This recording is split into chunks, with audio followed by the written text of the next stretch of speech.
વડોદરામાં પદ્માવતી શોપિંગ સેન્ટરના વેપારીઓનો વિરોધ. શોપિંગ સેન્ટર તોડવાને લઈ તંત્ર અને વેપારીઓ સામસામે આવ્યા.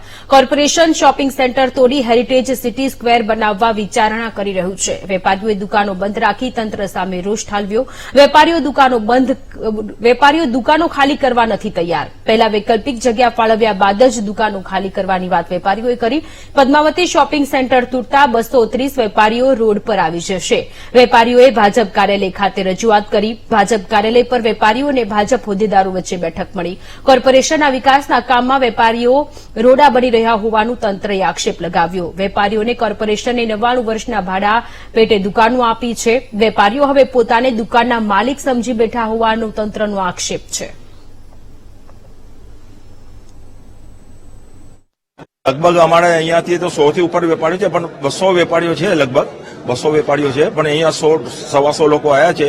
અચાનક બધા પોતાના ઘર બધા કામો છોડીને એને આજે પદ્માવતી શોપિંગ સેન્ટર બંધ કરાવ્યું છે. આજે ને ચિંતિત એટલે જબરદસ્ત નિર્ણય, એટલે અમે પોઝિટિવ સોચીશું.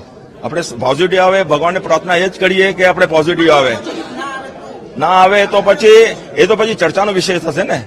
એના પછી ચર્ચાનો વિષય થશે. પછી અમે સમિતિમાં વાતો કરીશું શું ચર્ચા થશે અને અમને જે હક મળવો જોઈએ. અમે તો બધા વિકાસ જોડે તો આપણે સાથે છે જ.